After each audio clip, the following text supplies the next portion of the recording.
డబ్బులు అంతమంది కోటీశ్వర్లు రావు 50 మంది. జగన్ అట్లా కోటీశ్వర్లు పట్టుకొచ్చి రెండు పార్టీలు మెయిన్ బీజేపీ కొంత తక్కువ ఇచ్చిన మొన్న అంత ఉండుంటే గనక జనం ఎగబడి ఉంటే గనక వీళ్ళు డబ్బులు కూడా ఎందుకు పంచలేకపోయారు చాలా చోట్ల. అదృష్టవశాత్తు గెలిచేశారు కానీ డబ్బులు జగన్ 150 చోట్ల పంచాడు, 175 చోట్ల కూడా. వీళ్ళు డబ్బులు చాలా చోట్ల పంచలేదు కదా, కనీసం 70-80 స్థానాల్లో పంచలేదు వీళ్ళేం డబ్బులు. మిగతా ఇంకొక 50-60 స్థానాల్లో జగన్ కంటే తక్కువే పంచారు వీళ్ళు. 1000 రూపాయలు 1500 పంచారు. వైసీపీ కంటే తక్కువ పంచిన చోట్లే చాలా ఎక్కువ ఉన్నాయి. గుంటూరు లాంటి చోట్ల పంచలేకపోయారు, రోసయ్య పంచలేకపోయాడు, ఆయన పెమసాని బాగానే పంచగలిగాడు.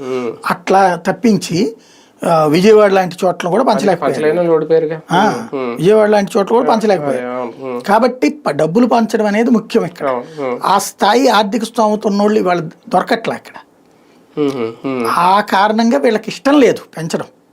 పెంచి తర్వాత ఏమవుద్దనే భయం ఉంది కాబట్టి వీళ్ళు తీసుకురావట్లేదు. ఇంకోటి ఏమవుద్దంటే పెంచే క్రమంలో రాయలసీమకి ఎక్కువ పెరిగే అవకాశం ఉంది.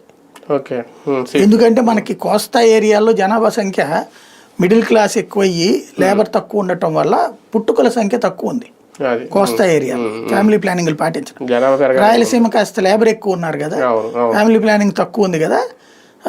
ఈవెన్ అటు పక్క రాష్ట్రాలకు వెళ్ళి మరి పనులు చేసుకుంటారు కదా, అక్కడ వాళ్ళకి పుట్టుకలు కాస్త ఎక్కువ ఉన్నాయి.